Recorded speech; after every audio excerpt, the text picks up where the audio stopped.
Hello!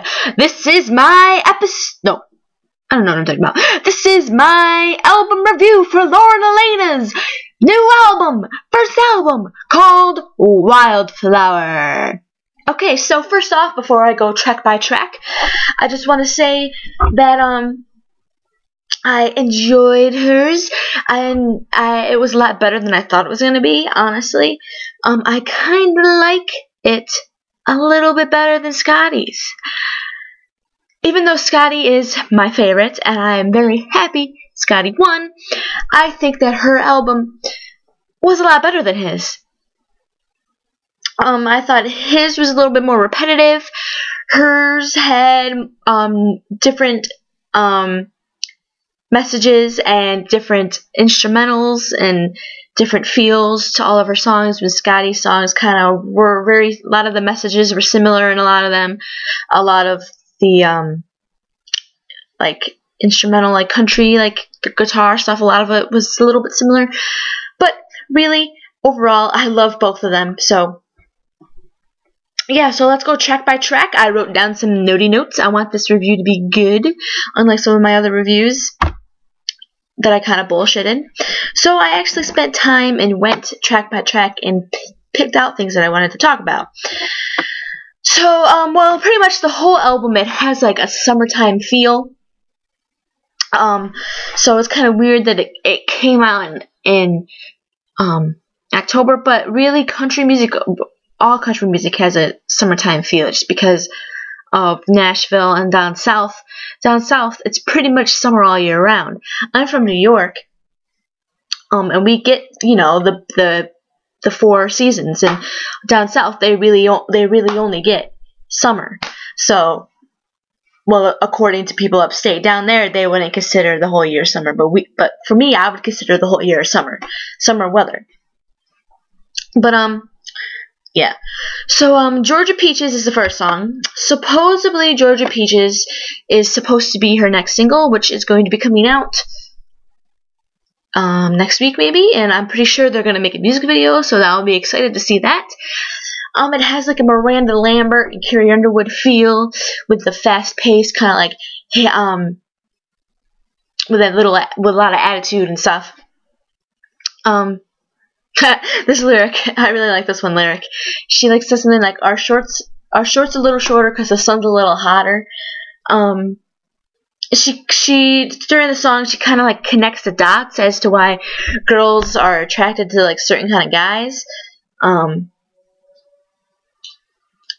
Pretty much the song is about like the girls that live in Georgia or down south, how they act and what kind of guys they like and everything. And she like says that like even if you're like not from around here, you can still join us and we can teach you the way. So pretty much she's saying, like, because they're talking to me, be like, oh, that's okay, you're not from down here, but we'll teach you the tricks. We'll teach you the tricks of the trade.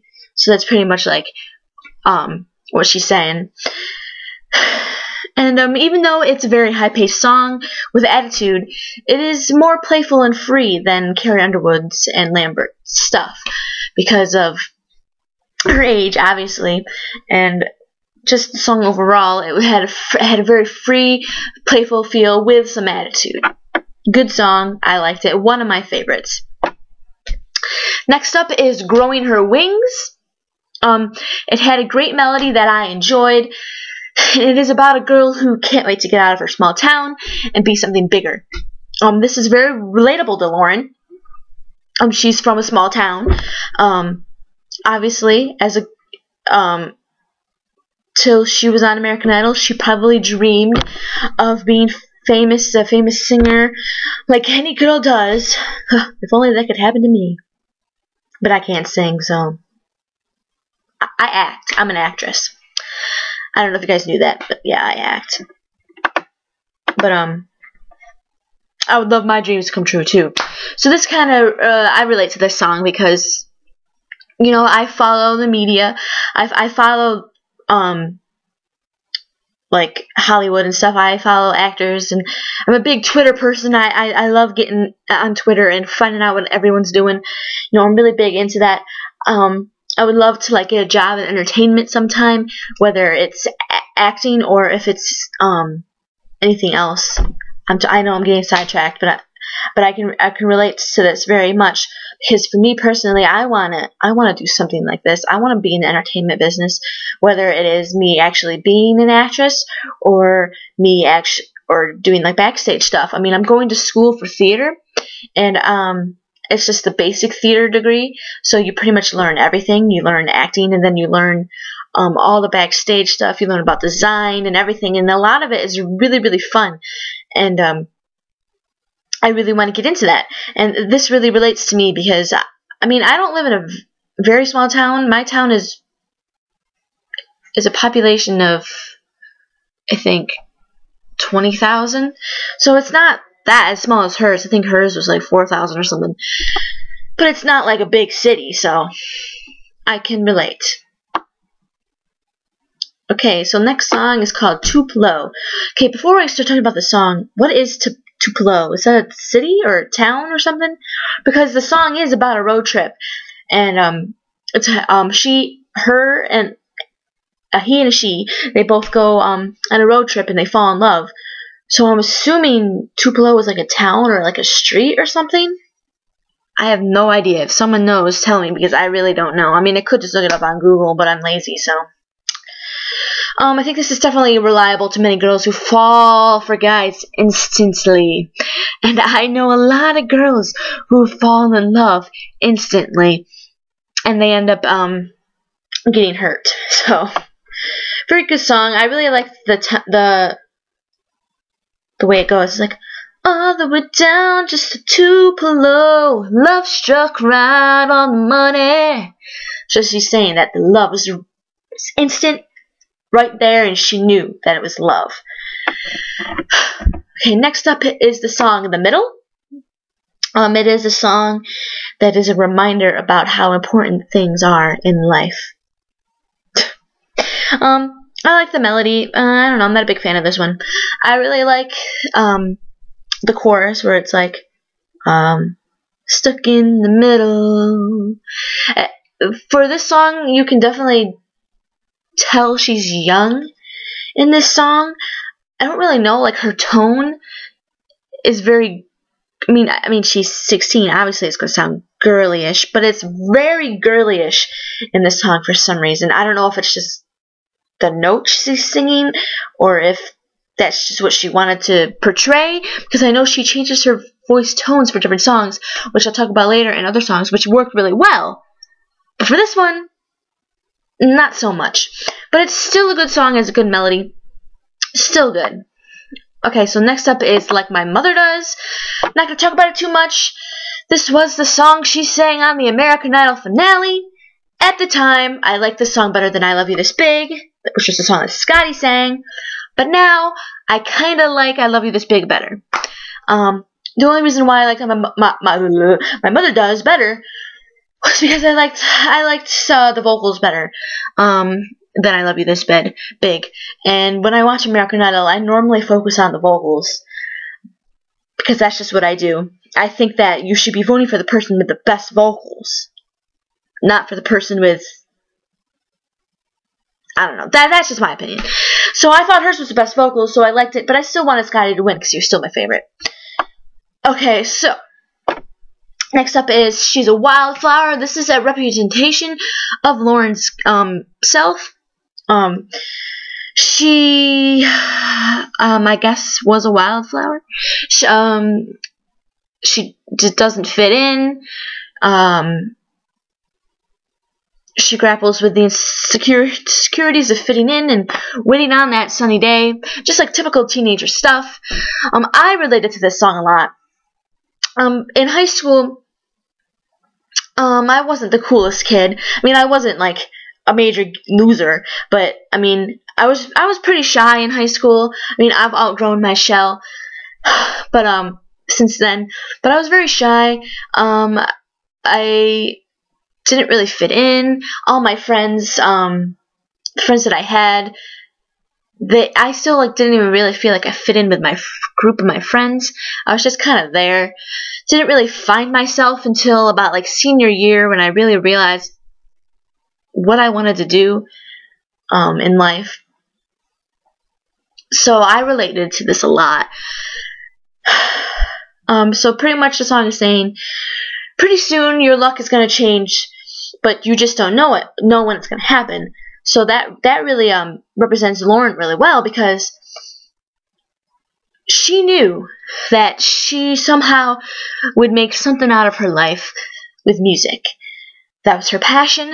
Obviously, she was second place on American Idol. She knew that she wanted to do something with music, but she just didn't know when, and she just didn't know when or how it would happen. But she finally found out, and that was being second place on American Idol. And pretty much what she is telling to all the girls is that that will happen to you too. I mean, it might not be as big as being second place as American Idol, but you should someday in your life find what you're on this earth to do. It's pretty much what I got out of the song. Okay. Next up is I'm Not One of Them. I really like this song. I think this one and Georgia Peaches are probably my favorite. I can't pick one or the other. I really like both of them. But I'm Not One of Them. It's kind of like a boy-hating song. I really like the beginning where it's the guitar and it's like, I don't know how it goes, but I really like it. There's a really cool instrumental feel.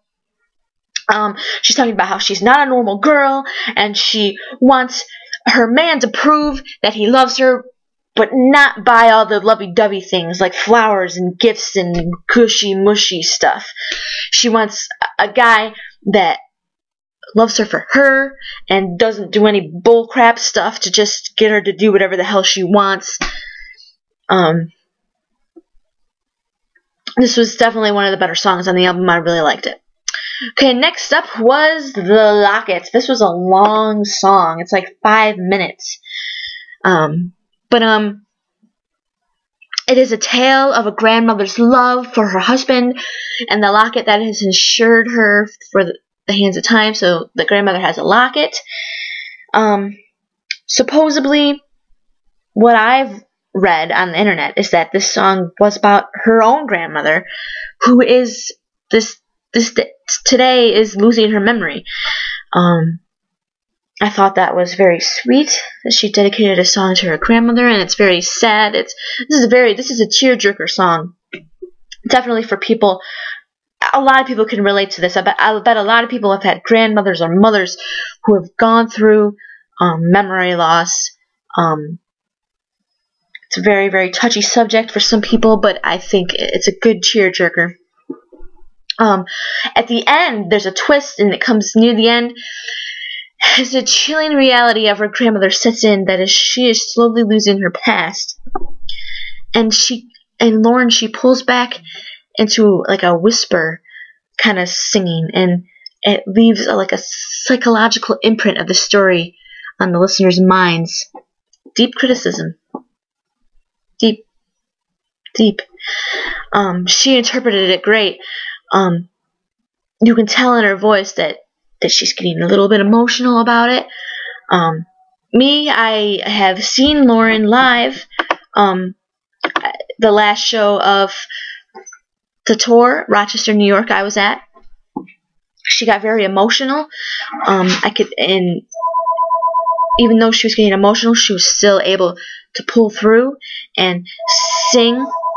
And this was kind of like that. Like, you can tell that, she's getting upset and she's losing it. My God, phone, shut up. You can tell she's losing it and she's getting upset, but she's going to finish the song and finish telling her story, is what I got out of it. Okay, so the next song, called 18 Inches, is about teen pregnancy. I think the message is very good, but is this relatable to Lauren? Is there something Lauren has never told us? Has she been pregnant before? I don't think so, but most of the songs on the album are very relatable to her. This one isn't, obviously, because I don't think she's had a kid or has aborted a child. If she has, then, that's her own personal business. But I don't think has ever happened. So, very unrelatable. But, besides that, it was a good song, had a good message. A lot of girls can really learn something out of this. The lyric, it says, when you're in love, you do things that aren't that smart. AKA having sex without protection. Or having sex and losing, or whatever, I don't know. But it was an okay song. It's pretty cool. The 18 inches, it like talks about like how like 18 inches baby comes out or whatever. But I don't know. It was still pretty good, but very unrelatable. So, okay, next up is One of Those Boys. So this song is like she knows what kind of guy she wants, and she isn't afraid to let the world know. She pretty much like says all the things that that the guy has to do in order to be hers. Like, he has to follow all these rules. Like, when he picks her up, he better shake her daddy's hand and look him in the eye. And the funniest lyric that I laughed at, literally laughed out loud when I heard it was, he's gotta know midnight curfew doesn't mean 12:01. I thought that was hilarious. It is a rocker kind of country song, just like Georgia Peaches, and I'm Not One of Them.